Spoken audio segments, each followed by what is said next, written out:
Dubai के अरबपति ससुराल में गरीब बहू की सुकून की नींद। दोपहर के 2 बज रहे हैं। सूरज जैसे आसमान से आग के गोले बरसा रहा है। मीरा के कच्चे मकान के अंदर छत से धूप छनकर फर्श पर आ रही है। मीरा पसीने में पूरी तरह भीगी हुई हाथ के पंखे को तेजी से हिला रही है। उसकी आंखों के नीचे काले घेरे साफ दिख रहे हैं और वो कई रातों से सोई नहीं है। हे सूरज देवता, बस करो। क्या आज ही हमें भस्म कर दोगे? ये हाथ थक गया पंखा चलते चलते। मीरा की झपकी लगती है, तभी माँ की करहाने की आवाज उसे झकझोर देती है। मेरा बेटा, गला सूख रहा है, थोड़ा पानी। हाँ माँ, आई माँ, तू फिक्र मत कर, मैं अभी पानी पिलाती हूँ। मीरा घड़े के पास भागती है, उसे उल्टा करती है। खाली घड़े से सिर्फ 2 बूंद टपकती हैं। नहीं, अब क्या करूँ? प्यास से माँ का दम निकल जाएगा और बाहर तो साक्षात मौत बरस रही है। पानी बेटा। माँ, तू आंखें मत मूंदना। देख, मैं अभी भाग के जा रही हूँ सरकारी नल पे। बस 5 मिनट, मैं ठंडा मीठा पानी लेकर आती हूँ। मीरा नंगे पैर सड़क पर दौड़ रही है। उसके पैर जल रहे हैं। सरकारी नल पर औरतों का शोर और गाली गलौज चरम पर है। पीछे हट कलमुही, पहले मेरी बाल्टी भरेगी। हटा अपनी बाल्टी, 2 घंटे से खड़ी हूँ यहाँ धूप में। मीरा अपनी बारी आते ही अपनी बाल्टी नल के नीचे लगाती है। ये क्या? ये पानी है या खौलता हुआ तेजाब? कोई तो रहम करो, इस पानी से तो चेहरा चल जाएगा। मीरा जलता हुआ पानी लेकर लड़खड़ाते कदमों से लौट रही है। तभी चचेरा भाई शराब के नशे में झूमता हुआ सामने आता है। तो हमारी महारानी साहिबा पानी ढो रही है। ला देखूं तो कितना कीमती पानी है इसमें। वो जानबूझकर बाल्टी में लात मारता है। बोलू के लात मारते ही बाल्टी लुढ़क जाती है और मीरा के घुटने जलती हुई सड़क पर रगड़ खा जाते हैं। उसके घुटनों से खून गिरने लगता है। भीख मांगने का ये नया तरीका निकाला है। घुटनों पर आकर तो बड़ी अच्छी लग रही है तू। भैया, ये पानी माँ के लिए था, वो प्यास से मर रही है। क्या आपको जरा भी रहम नहीं आता? क्या हम इंसान नहीं है? रहम की बातें मत कर। तू और तेरी माँ हमारे टुकड़ों पर पल रही हो और हमें ही ज्ञान दे रही हो। चल निकल यहाँ से। मीरा कांपते हाथों से अपनी खाली बाल्टी उठाती है। अपनी टूटी चप्पल को पैरों की उंगलियों में फंसाकर घसीटते हुए चलने की कोशिश करती है। नहीं मीरा, गिरना मत, माँ इंतजार कर रही है। सूरज देवता, आज ही सारा हिसाब बराबर करोगे क्या? एक तो घर में पंखा नहीं, ऊपर से बिजली कटी है और ये रास्ता है कि खत्म ही नहीं हो रहा। दोपहर की लू किसी चाबुक की तरह मीरा के चेहरे पर पड़ रही है। भूख और पानी की कमी की वजह से उसे सामने की सड़क हिलती हुई दिखाई दे रही है। आंखों के आगे अंधेरा छा रहा है। नींद का झोंका उसे बार बार पीछे खींच रहा है। हे भगवान, आंखें जैसी भारी हो रही है। बस मन कर रहा है कि इसी जल्दी सड़क पर लेट जाऊं और सो जाऊं। पर इस बदनसीब के नसीब में नींद कहाँ? अगर मैं सो गई तो मेरी माँ प्यासी मर जाएगी। उसे सड़क पर पानी का भ्रम होता है। वो उसे पकड़ने के लिए झपटती है और फिर से औंधे मुंह गिर जाती है। छिले हुए घुटनों से ताजा खून बहने लगता है और घर की ओर वो बढ़ती है। बस माँ, थोड़ी देर और, बस थोड़ा सा रास्ता। माँ इंतजार कर रही होगी। मीरा घर पहुंचती है। माँ को पानी पिलाने के बाद मीरा फूकनी से चूल्हे में फूंक मार रही है। धुआं उसकी आंखों में घुस रहा है, जिससे उसकी पहले से लाल आंखें और भी जलने लगी हैं। हे भगवान, गरीब के घर में जब चूल्हा चलता है तो पेट की आग तो बुझती है, लेकिन ये शरीर झुलस जाता है। काश इस दुनिया में कोई कोना ऐसा होता जहाँ बस थोड़ी सी ठंडक होती, बस थोड़ी सी। ये आंखें झपकी जा रही है, नींद का ऐसा रेला आ रहा है कि बस यहीं गिर जाऊं। रोटी बनाते बनाते मीरा का सिर चूल्हे की ओर झुक जाता है। उसे इतनी तेज नींद आ रही है कि उसे होश नहीं रहता कि उसका हाथ जलती आंच के कितने करीब है। तभी माँ की करहाने की आवाज उसे फिर से झकझोर देती है। गरीब के नसीब में चैन की नींद तो मौत के बाद ही लिखी है शायद।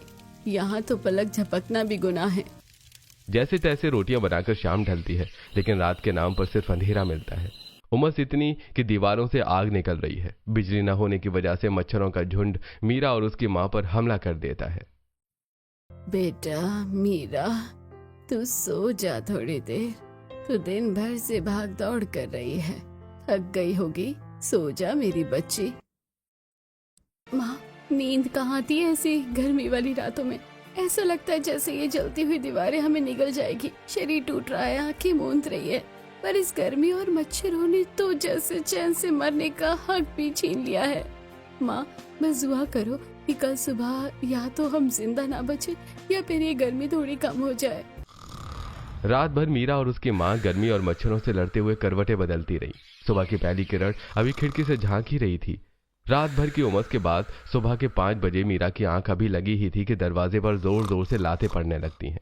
चाचा पुनीत नशे में धुत होकर आए हैं। उनके हाथ में शराब की बोतल है। वो लात मारकर दरवाजा खोलते हैं। चाची कांति पीछे खड़ी मीरा का सामान बाहर फेंकने लगती है। ओए, उठ रे मुफ्तखोरो, पहचान के नहीं साले तो माँ बैठी, निकलो यहाँ से।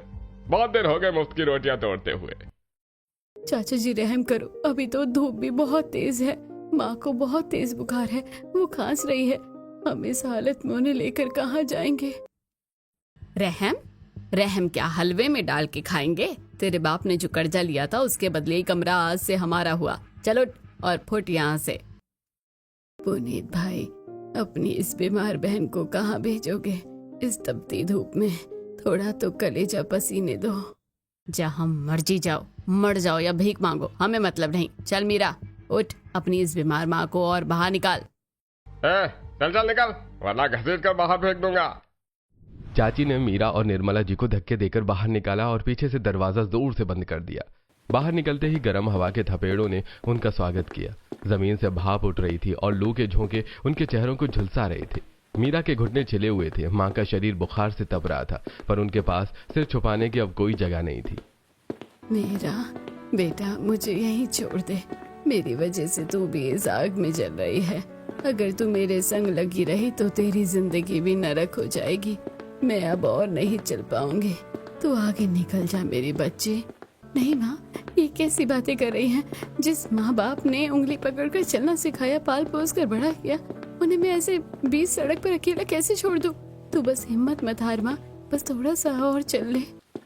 दोपहर के 2 बज रहे थे। सूरज की तपिश अब बर्दाश्त के बाहर थी। मीरा की आंखों के सामने अंधेरा छाने लगा था। उसे सब कुछ धुंधला दिखाई दे रहा था। तभी पीछे से एक बहुत तेज रफ्तार लग्जरी कार के आने की आवाज आई। टायर सड़कों को चीरते हुए आगे बढ़ रहे थे। माँ हटो, सड़क के किनारे चलो। मीरा ने भागने की कोशिश की, लेकिन निर्मला जी की कमजोरी और उनके लड़खड़ाते पैरों ने साथ नहीं दिया। माँ का पैर फिसला और वो सीधे उस तेज रफ्तार गाड़ी की चपेट में आ गई। एक जोरदार टक्कर हुई और निर्मला जी हवा में उछलकर सड़क की दूसरी तरफ जा गिरी। माँ, नहीं, कोई बचा, मेरी माँ को बचा। गाड़ी के टायर घिसटने की तीखी आवाज, स्क्रीचिंग साउंड गूंजी और कार कुछ दूरी पर जाकर रुकी। मीरा पागलों की तरह दौड़कर माँ के पास पहुंची, जो खून से लथपथ जमीन पर पड़ी हुई थी। माँ, नहीं, कोई बचा, मेरी माँ को बचा। कोई है यहाँ? मेरी माँ को देखिए। गाड़ी का दरवाजा खुला और एक लंबा प्रभावशाली नौजवान बाहर निकला। आर्यन। उसके चेहरे पर घबराहट साफ दिख रही थी। वो दौड़कर मीरा और उसकी माँ के पास पहुंचा। मीरा अपनी माँ का सिर अपनी गोद में लेकर पागलों की तरह रो रही थी। आई एम सॉरी, मैंने अचानक ब्रेक मारा था, पर तुम लोग ठीक हो? माँ को क्या हुआ? ठीक? क्या खाक ठीक होंगे साहब? अमीर लोग सड़कों पर गाड़ी नहीं चलाते, हम गरीबों की किस्मत पर टायर चढ़ाते हैं। देखिए मेरी माँ को, उनकी सांसें उखड़ रही हैं। मेरी माँ को बचा लो साहब, प्लीज बचा लो। आर्यन की नजर मीरा की हालत पर पड़ी। पसीने में भीगा चेहरा, धूप से सूजी हुई आंखें और उसके हाथों पैरों पर पड़े वो दर्दनाक छाले। उसकी बेबसी देखकर आर्यन का कलेजा कांप गया। निर्मला जी ने बहुत मुश्किल से अपनी आंखें खोली और कांपते हाथों से आर्यन का हाथ पकड़ा और उसे मीरा के हाथ पर रख दिया। साहब, मेरी बच्ची, इसका कोई नहीं, इसे संभाल। और बस निर्मला जी की गर्दन एक तरफ लुढ़क गई। मीरा का इकलौता सहारा उस तपती सड़क ने हमेशा के लिए छीन लिया। नहीं माँ, तू मुझे ऐसे छोड़ के नहीं जा सकती। मेरा इकलौता सहारा भी छीन लिया। तुम्हारी वजह से मेरी माँ मर गई साहब। मेरी माँ ही बची थी इस दुनिया में, तुमने उसे भी मार डाला। रो मत मीरा, तुम्हारी माँ चली गई, पर वो तुम्हें मेरी जिम्मेदारी सौंप गई है। जब तक मैं जिंदा हूँ, मैं तुम्हें कभी परेशान नहीं होने दूंगा। आज से तुम्हारी हिफाजत मेरा फर्ज है। फिर आर्यन और मीरा निर्मला जी का अंतिम संस्कार करके आर्यन मीरा को लेकर अपने बंगले पर पहुंचता है। मीरा सदमे में है, वो बिल्कुल बेसुध है। आर्यन उसे सहारा देकर अंदर ले जाता है। मीरा, तुम यहाँ सोफे पर बैठो, मैं तुम्हारे लिए पानी लेकर आता हूँ और डॉक्टर को फोन करता हूँ। घबराना मत, ये तुम्हारा ही घर है। आर्यन किचन की तरफ जाता है, लेकिन जब वो पानी लेकर वापस लौटता है तो जो नजारा देखता है उसे देखकर उसके कदम वहीं रुक जाते हैं। कमरे में दादी पद्मिनी जी लेटी हुई हैं। उन्हें बुखार है और वो कोमा जैसी स्थिति से अभी अभी बाहर आई हैं। बेसुध मीरा, जिसे खुद होश नहीं था, वो दादी के पास बैठी है और एक गीला कपड़ा उनके माथे पर रख रही है। हैरान हूं, जिसे खुद सहारे की जरूरत है वो दादी की देखभाल कर रही है। आज तक मेरी भाभीियों ने दादी के सिर पर हाथ नहीं रखा, और ये लड़की। अरे बेटा, तू आ गया। हाँ दादी, मैं यही हूँ। आप कैसी हैं? आर्यन, तू इधर आ। ये बच्ची कौन है आर्यन? कितनी प्यारी है। इसके हाथों के स्पर्श में बहुत सुकून है। इसके स्पर्श में ऐसी ठंडक है कि मेरा बुखार जैसे आधा उतर गया। दादी, ये मीरा है। सड़क पर एक हादसा हो गया था। इसकी माँ अब दुनिया में नहीं रही। मरते वक्त इन्होंने इसका हाथ मेरे हाथ में थमा दिया था। हे भगवान, इतना बड़ा अनर्थ। बेटा, अब इस बच्ची की पूरी जिम्मेदारी तुझे ही लेनी होगी। बेटे, तेरा नाम क्या है? तेरे माता पिता कौन थे? दादी माँ, मेरा नाम मीरा है। मेरी माँ का नाम निर्मला था और मेरे पिता ने बहुत कर्जा लिया था और चाचा चाची ने हमें घर से निकाल दिया। माँ धूप और प्यास सह नहीं पाई। क्या कहा? निर्मला? निर्मला की बेटी है तू? अरे वो तो मेरी बचपन की सबसे प्यारी सहेली कजरी की बहू थी। हम एक ही गांव में साथ खेले बड़े थे। क्या हुआ उसे और उसके परिवार का ये हाल कैसे हुआ? मीरा की आंखों से आंसू बहने लगते हैं। उसे याद आता है कि कैसे गरीबी ने उसकी परिवार को उजाड़ दिया। आर्यन, किस्मत का खेल देख। मेरी सहेली की पोती आज दर दर की ठोकरें खा रही है। मैं अपनी सहेली को तो नहीं बचा पाई, पर उसकी अमानत को इस घर की इज्जत जरूर बनाऊंगी। आर्यन, तूने इस बेचारी का आखिरी सहारा भी हमेशा के लिए छीन लिया। दादी, मैं अपनी गलती मानता हूँ। जो कहोगे वो करने को तैयार हूँ। बेटा, गलती सिर्फ तेरी नहीं, उन चाचा चाची और उस बेदर्द समाज की भी है। पर अब इस बच्चे की जिम्मेदारी तेरी है। देख इसकी हालत, जैसे झुलस गई हो ये धूप में। जा अपनी केयर टेकर किशोरी को बुला। आर्यन केयर टेकर किशोरी को बुलाता है। किशोरी कमरे में आती है। किशोरी, मीरा को ले जाओ, इसे नहलाओ, इसके कपड़े बदलवाओ और इसे कुछ अच्छा खिलाओ। इसे किसी चीज की कमी नहीं होनी चाहिए। किशोरी मीरा को लेकर जाती है। कुछ देर बाद मीरा वापस आती है। उसने एक साफ सुथरी सूती साड़ी पहनी है। बाल करीने से बंधे हैं, लेकिन चेहरे की उदासी अभी भी वही है। वो धीरे से आकर दादी के पास जमीन पर बैठ जाती है।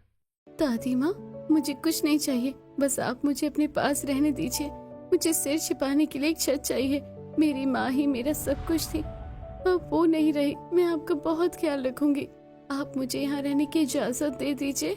नहीं बेटे, तू यहाँ नौकरानी बनकर नहीं रहेगी। मेरी सहेली की अमानत को मैं दर दर नहीं भटकने दूंगी।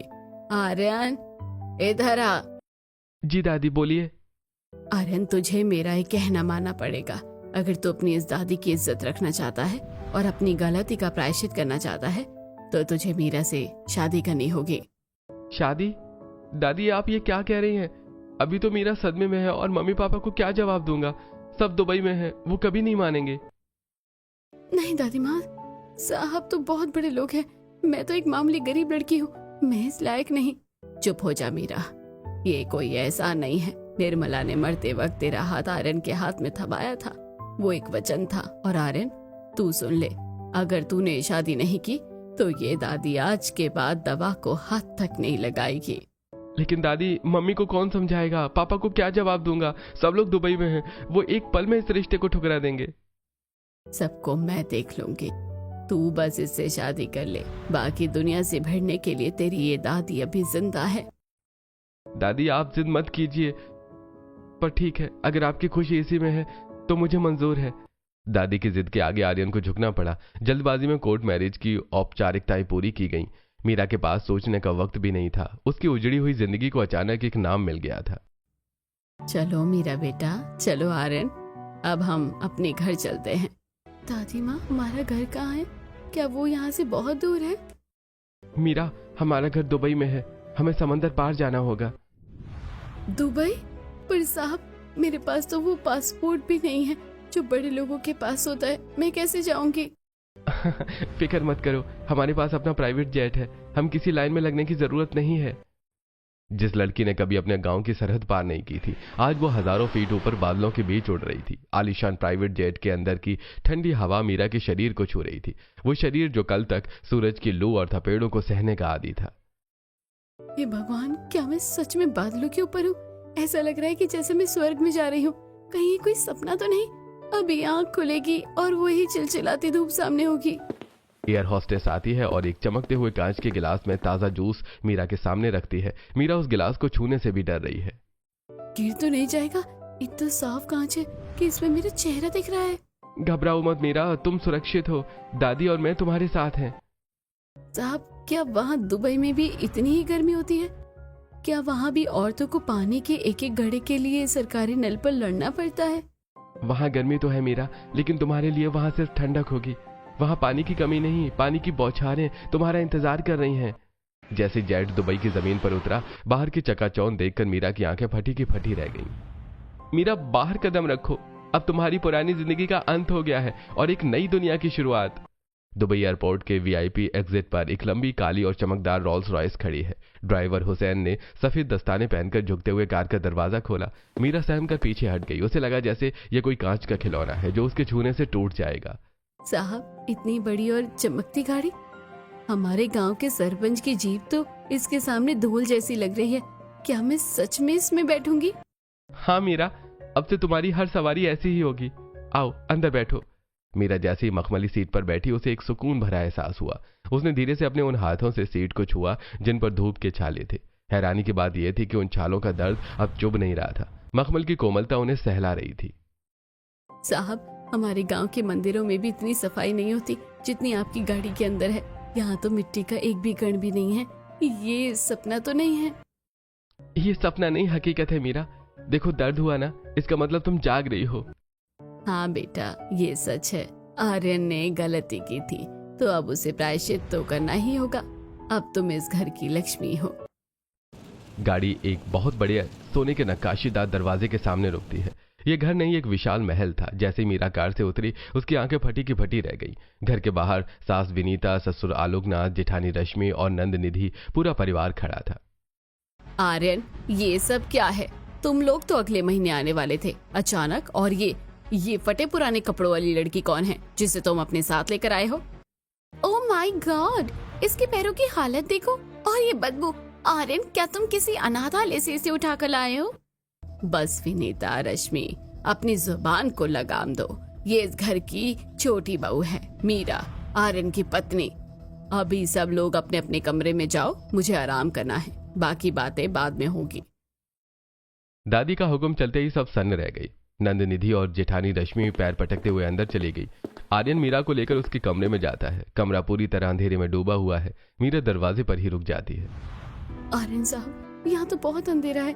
क्या यहाँ दुबई में भी बिजली कट जाती है गांव की तरह? यहाँ भी अंधेरे में ही सोना पड़ेगा क्या? बस 2 सेकंड रुको मीरा। जैसे ही मीरा ने अंधेरा शब्द बोला, घर के वॉइस सेंसर्स एक्टिवेट हो गए। अचानक छत पर लगे विशाल झूमर एक एक करके जलने लगे। दीवारों लगी नीली एलईडी लाइट्स चमक उठी। तभी जादुई तरीके से रेशमी पर्दे अपने आप किनारे हट गए और सामने कांच का विशाल दीवार से बुर्ज खलीफा और दुबई की चकाचौंध दिखने लगी। हे भगवान, ये क्या हुआ?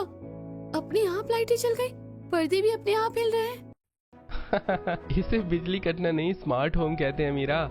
इस घर में सेंसर्स लगे हैं जो तुम्हारी आवाज और हरकत से काम करते हैं। ये सब मशीनें हैं, कोई जादू नहीं है। आर्यन उसे वॉशरूम की तरफ ले जाता है। मीरा जैसे ही अंदर कदम रखती है, उसकी चीख निकल जाती है। साहब, ये सब तो सुनहरे सुनहरे हैं। साहब, क्या इनकी पॉलिश नहीं उतर जाएगी अगर मैं इन्हें पानी से छूऊंगी? अरे ये सब नल शावर सब सोने का है, गोल्ड का। क्या ये असली सोना है? हाँ बिल्कुल असली, 18 कैरेट गोल्ड। अब तुम फ्रेश हो जाओ, मैं बाहर ही हूँ। मीरा बाथरूम का दरवाजा बंद करती है और उसने जैसे ही नल के पास हाथ किया, बिना छुए पानी अपने आप बहने लगा। पानी के साथ साथ पूरे वॉशरूम में मोगरे और गुलाब की खुशबू फैल गई। साहब, ये पानी है या इत्र? हमारे सरकारी नल से तो काई की गंदी बदबू आती थी और यहाँ तो खुशबू बरस रही है। अरे मीरा, ये सोना असली है और यहाँ पानी टैंकर से नहीं, खास फिल्टर से आता है जिसमें खुशबू मिलाई जाती है। अब तुम अच्छे से फ्रेश हो जाओ। वॉशरूम से फ्रेश होकर मीरा जैसे ही कमरे में आई, उनकी नजर विशाल बिस्तर पर पड़ी। वो डरते डरते उस पर बैठी। बिस्तर इतना मुलायम था कि मीरा का आधा शरीर अंदर धंस गया। हे भगवान, ये बिस्तर है या रूही का फाहा? गांव में तो खटिया की रस्सियां पीठ में छुपती थी और यहाँ तो ऐसा लग रहा है जैसे मैं बादलों में बैठी हूँ। मीरा जैसे ही बिस्तर पर सीधी हुई, उसकी नजर सामने वाली दीवार पर पड़ी। कमरे की लाइटें धीमी हो गईं और अचानक सामने वाली पूरी दीवार नीले पानी से भर गई। विशाल मछलियां और छोटी शार्क तैरती हुई मीरा की ओर आने लगी। एक इलेक्ट्रिक मछली कांच के बिल्कुल पास आकर चमकी। बचाओ बचाओ साहब, जल्दी आओ, समंदर घर के अंदर घुस आया है, ये मछलियां हमें खा जाएंगी, भागो साहब। अरे डरो मत मीरा, शांत हो जाओ, ये समंदर नहीं है, ये एक बड़ा सा एक्वेरियम है। देखो ये कांच लगा हुआ है, मछलियां बाहर नहीं आ सकती। कांच? पर साहब ये तो बिल्कुल असली लग रहा है। और ये मछलियां, ये जल कैसे रही हैं? इसमें रोशनी कहाँ से आई? इन्हें इलेक्ट्रिक फिश कहते हैं मीरा। जब तुम रात को सोओगी तो ये मछलियां अपनी रोशनी से कमरे को रोशन रखेंगी। यहाँ बल्ब की जरूरत नहीं पड़ती। मीरा चलो, अब सब लोग नीचे डाइनिंग टेबल पर इंतजार कर रहे हैं, सबके साथ मिलकर खाना खाते हैं। नहीं साहब, मुझे बहुत अजीब लग रहा है। आपकी जेठानी और ननद जी मुझे देखेंगी तो फिर से ताने मारेंगी। मैं उनके सामने हाथ से खाना खाऊंगी तो वो मेरा मजाक उड़ाएगी। मुझे यही रहने दीजिए। ठीक है मीरा, मैं समझ सकता हूँ, तुम परेशान मत हो। मैं यही तुम्हारे कमरे में खाना मंगवा देता हूँ। मैं वेटर को बोल देता हूँ। आर्यन एक बटन दबाता है, कुछ ही देर में दरवाजा अपने आप खुलता है और एक चमकदार सिल्वर रोबोट पहियों पर चलता हुआ अंदर आता है। उसके हाथ में एक डिजिटल स्क्रीन है और सिर पर नीली लाइटें जल रही हैं। Good evening ma'am. Yes madam, आप आज रात खाने में क्या पसंद करेंगी? इटालियन, चाइनीज या इंडियन? आर्यन साहब ये कौन है? इसके सर पर नीली आंखें जल रही हैं और ये आदमियों की तरह बोल रहा है। क्या ये कोई भूत वूत है क्या? अरे नहीं, ये भूत नहीं, रोबोट है। ये इस घर का वेटर है। जो तुम बोलोगी ये वही खाना ला कर देगा। मुझे बस सादा खाना चाहिए। 2 रोटी और थोड़ी सब्जी मिल जाए वही बहुत है। ओके मैम, आपके लिए ताज़ा चपाती, फ्राइड पोटैटो और दाल सुल्तानी तैयार की जा रही है। कुछ ही देर में रोबोट सोने की नक्काशीदार थाली लेकर आता है। मीरा उन बर्तनों को देखकर दंग रह जाती है। वो अपनी उंगली से उन नक्काशियों को छूकर देखती है। साहब ये बर्तन, ये तो सोने की तरह चमक रहे हैं। क्या सच में ये सोने के हैं? हाँ मीरा, ये सारे बर्तन शुद्ध सोने से बने हैं। यहाँ तक कि हमारे यहाँ जो चाय भी पी जाती है उस पर भी सोने का वर्क होता है। हमारे यहाँ का रहन सहन ऐसा ही है। अब तुम ये खाना खाओ और सो जाओ। मीरा ने भरपेट खाना खाया। पहली बार उसका पेट भरा था और मन शांत था। जैसे ही वो उस मखमली बिस्तर पर लेटी, कमरे का तापमान सेंट्रल एसी की वजह से बिल्कुल ठंडा हो गया। माँ देख रही हो, आज तेरी मीरा को पहली बार सुकून की नींद आ रही है। न गर्मी, न मच्छर, न शोर, बस ये नीली मछलियाँ और ये ठंडक। काश माँ तू भी यहाँ होती। आज तेरी मीरा को पहली बार सुकून की नींद आ रही है। एक्वेरियम की नीली रोशनी और एसी की ठंडक के बीच मीरा पहली बार बिना किसी डर और प्यास के गहरी नींद में सो गई। अगली सुबह जब मीरा की आंख खुली तो उसे एहसास ही नहीं हुआ कि सुबह हो गई है, क्योंकि कमरे में अब भी वही ठंडक और शांति थी। वो तैयार होकर कमरे से बाहर निकली। बगल में ही दादी पद्मिनी जी का कमरा था। कमरा आधुनिक मशीनों से भरा हुआ था। दादी माँ प्रणाम। अरे बेटा तू आ गई, आ मेरे पास बैठ। दादी माँ आप अब कैसा महसूस कर रही हैं? ये मशीनें, इनसे आपको डर नहीं लगता? नहीं बेटा, अब तो आदत हो गई है। पर सच कहूँ तो तेरे आने के बाद इस कमरे से दवाइयों की कड़वी गंध चली गई। दादी माँ मैं तो एक मामूली लड़की हूँ। ये सब आपकी और आर्यन साहब की बदौलत है। ये हज में जिंदा हूँ और यहाँ पर हूँ। मीरा दादी के पास बैठी उनके हाथ दबा रही है। तभी कमरे के बाहर खट खट खट की आवाज गूंजती है। माया ऊंची हील्स पहने, चेहरे पर भारी मेकअप और हाथ में एक बेहद कीमती ब्रांडेड बैग लिए कमरे में दाखिल होती है।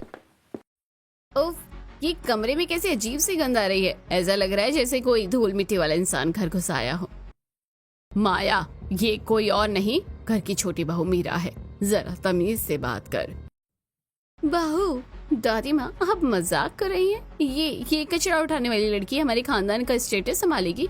इसे तो ठीक से खड़े होने की तमीज भी नहीं है। आर्यन पता नहीं इंडिया के किस कूड़ेदान से इसे उठाकर लेकर आया है।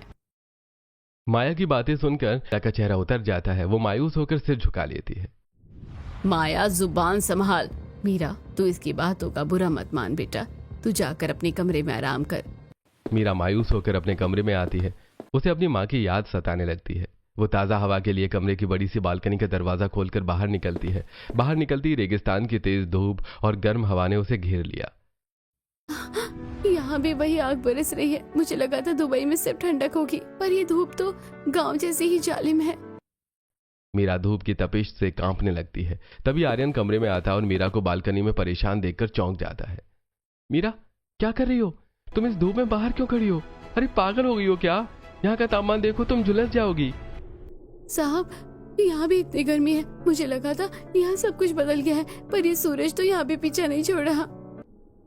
अरे ये दुबई है मीरा, यहाँ बाहर रेगिस्तान है, पर इस गर्मी का इलाज भी हमारे पास है। चलो मैं तुम्हें एक ऐसी जगह ले चलता हूँ जहाँ तुम सब कुछ भूल जाओगी। आर्यन मीरा को घर के एक खास हिस्से में ले जाता है।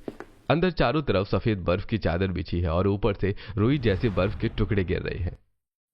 साहब ये क्या है? ये क्या घर के अंदर रुई गिर रही है? ये तो बहुत ठंडा है।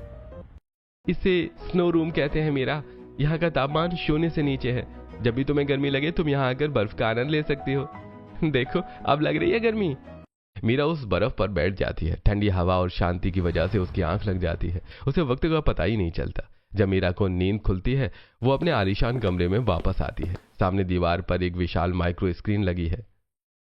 अरे ये कैसा शीशा है? इसमें तो बटन बने हुए हैं। जैसे मीरा स्क्रीन पर टच करती है स्क्रीन का रूप बदल जाता है। उसे आईने में अपना ही अक्स कभी स्टाइलिश गाउन में तो कभी लहंगे में दिखने लगता है। अचानक उसकी नजर एक रॉयल ब्लू साड़ी पर पड़ती है। ओह, ये नीली साड़ी तो बहुत सुंदर लग रही है। काश मैं इसे सच में पहन पाती। जैसे ही मीरा के मुंह से नीली साड़ी निकलता है पास ही खड़ा रोबोट वेटर हरकत में आता है। वो अलमारी से वही रॉयल ब्लू साड़ी निकालकर मीरा के सामने पेश कर देता है।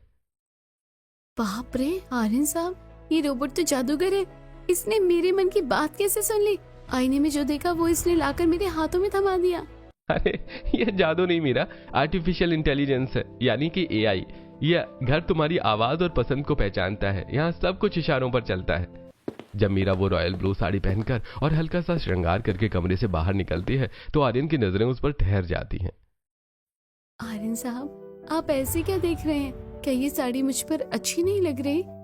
मैं इसे उतार दूं क्या? नहीं मीरा, मैं बस ये सोच रहा था कि कोई लड़की इतनी खूबसूरत कैसे हो सकती है। इस नीली साड़ी में तुम किसी राजकुमारी से कम नहीं लग रही हो। साहब, ये तो इस जादुई आईने और रोबो माल है। नहीं मीरा, मशीनें सिर्फ कपड़ा बदल सकती हैं, पर जो नूर तुम्हारी आंखों में है वो किसी मशीन में नहीं है। कुछ घंटों बाद मीरा पूरी तरह बदल चुकी है। उसके चेहरे की धूप की कालिमा जा चुकी है। बाल रेशम की तरह चमक रहे हैं और उसने हीरो का एक छोटा सा सेट पहना है। ओह माय गॉड, बूढ़ी घोड़ी लाल लगाम सुना था, आज देख भी लिया। आर्यन, इसे कितने भी महंगे इत्र से नहला लो, इसके अंदर से तो गांव के गोबर की ही गंध आएगी। सही कहा भाभी, शेर की खाल पहन लेने से गीदड़ शेर नहीं बन जाता। बस करो तुम दोनों, इसकी सीरत के सामने तुम्हारी सूरत कुछ भी नहीं है। चलो अब सब खाना खाओ शांति से। रात के खाने का वक्त है। आज मीरा हिम्मत जुटाकर सबके साथ डाइनिंग टेबल पर बैठी है। वो अपने हाथों से चावल खा रही है। उसे देखकर, भाई ये क्या तरीका है? ये हाथ से खाना क्यों खा रही है? छी, कितनी अनपढ़ लग रही है। नन्ना जी, मुझे इसकी आदत नहीं है। गांव में तो हम हाथ से ही माँ के हाथ का पराठा खाते थे। क्या यहाँ एक पराठा मिल सकता है? पराठा? ओह गॉड, यहाँ हम सब डाइट पर हैं और इसे पराठा चाहिए। सुनिए, यहाँ पराठे नहीं बनते, यहाँ कॉन्टिनेंटल खाना मिलता है। मीरा की आंखों में आंसू आ जाते हैं। मीरा अपने कमरे में आकर सो जाती है। आधी रात को अचानक बिजली का एक झटका जैसा लगता है और कमरे की इलेक्ट्रिक मछलियां अपनी पूरी रोशनी के साथ चमकने लगती हैं, जैसे मीरा पर झपट्टा मारती है। बचाओ बचाओ आर्यन साहब, मछली खा जाएगी, बचाओ। मीरा की चीख सुनकर पूरा परिवार, आर्यन, दादी, माया और निधि कमरे में दौड़कर आ जाते हैं। क्या तमाशा है ये? रात के 2 बजे ये चिल्ला क्यों रही है? साहब, वो मछली, वो मुझे निगल नहीं आ रही थी। मछली? ये सिर्फ डिजिटल लाइट है भाभी, इसे एक्वेरियम कहते हैं। आप तो सच में डरपोक निकली, इतनी बड़ी हो गई और लाइट वाली मछली से डर रही हैं। निधि मजाक उड़ाकर चली जाती है। मीरा उदास होकर फिर सो जाती है और अगले दिन सीढ़ियों से उतरते समय विनीता जी का पैर फिसल जाता है और उनकी हड्डी टूट जाती है। पूरे घर में अफरा तफरी मच जाती है, लेकिन दुबई के इस प्रोफेशनल घर में कोई किसी के पास नहीं बैठता। कोई है? रश्मि, निधि, मेरा पैर बहुत दर्द कर रहा है। मम्मी जी, मैंने रोबोट को दवाइयों और पट्टियों के लिए कमांड दे दी है, वो आ रहा होगा। मुझे अपनी फ्रेंड के साथ ब्रंच पर जाना है, वरना मेरी बुकिंग कैंसिल हो जाएगी। और मॉम, मैंने डॉक्टर को व्हाट्सएप कर दिया है, मेरा योग सेशन शुरू होने वाला है, मैं बाद में आती हूँ। सब लोग मशीनों और नौकरों के भरोसे विनीता जी को छोड़कर चले जाते हैं। तब मीरा दौड़कर आती है। वो विनीता जी के सिर के नीचे तकिया रखती है, अपने हाथों से उनके पैर दबाती है और गर्म सिकाई करती है। माँ जी, आप घबराइए मत, मैं यही हूँ। मैं आपके लिए हल्दी वाला दूध और दलिया बनाकर लाती हूँ। तू यहाँ क्यों बैठी है? तू भी चली जा अपने कमरे में। नहीं माँ जी, बीमार को रोबोट के सहारे नहीं, अपनों के सहारे की जरूरत हो। अगले कई दिनों तक मीरा ने विनीता जी की सेवा की। वो समय पर दवा देती, उन्हें नहलाती और उनकी हर छोटी जरूरत का ध्यान रखती। विनीता जी की आंखों में आंसू आ जाते हैं। वो मीरा का हाथ पकड़ लेती है। बेटा मुझे माफ कर दे, मैंने तुझे क्या क्या नहीं बोला, पर मेरी अपनी बेटी ने भी मेरी उतनी सेवा नहीं की जितनी तूने की। तू सच में इस घर की लक्ष्मी है। देख लिया विनीता, ये है संस्कार। तेरी पढ़ी लिखी बहुओं ने तुझे रोबोट के हवाले कर दिया और इस अनपढ़ लड़की ने तुझे माँ का दर्जा दिया। कुछ महीने बाद घर में एक और बड़ी खुशखबरी आती है। मीरा प्रेग्नेंट हो जाती है। अब सास विनीता जी खुद मीरा का ख्याल रखती हैं। 6 महीने बाद दुबई के उस आलीशान बेडरूम में सुबह के 10 बज रहे हैं। मीरा मखमली गद्दे में धंसी हुई गहरी नींद में है। तभी आर्यन कमरे में आता है। अरे ओ कुंभकर्ण की नानी, उठ भी जाओ, सूरज बुर्ज खलीफा के ऊपर पहुंच गया है और तुम अभी तक खर्राटे भर रही हो। ओह साहब, माफ करना, मुझे पता ही नहीं चला। गांव में तो सूरज की पहली किरण पीठ जला देती थी, पर यहाँ तो पता ही नहीं चलता कि दिन कब हुआ। क्या बात है मीरा, आजकल तुम बहुत लेट उठती हो, कोई दिक्कत है क्या? दिक्कत नहीं, सुकून है। मायके में ना तो छत्ती ना पंखा, पूरी रात मच्छर और गर्मी से लड़ती बीतती थी। आंखों के नीचे जो ये काले घेरे हैं ना, ये सालों की अधूरी नींद का कर्ज है। आपके इस घर में आकर पहली बार मुझे पता चला कि सोना किसे कहते हैं। यहाँ की ठंडक मुझे माँ की गोद का एहसास कराती है। अगर आपको कभी दुबई जाने का मौका मिले तो आप वहाँ की किन मशहूर जगहों पर, जैसे बुर्ज खलीफा या पाम जुमेराह पर, अपनी सुकून की नींद लेना पसंद करेंगे?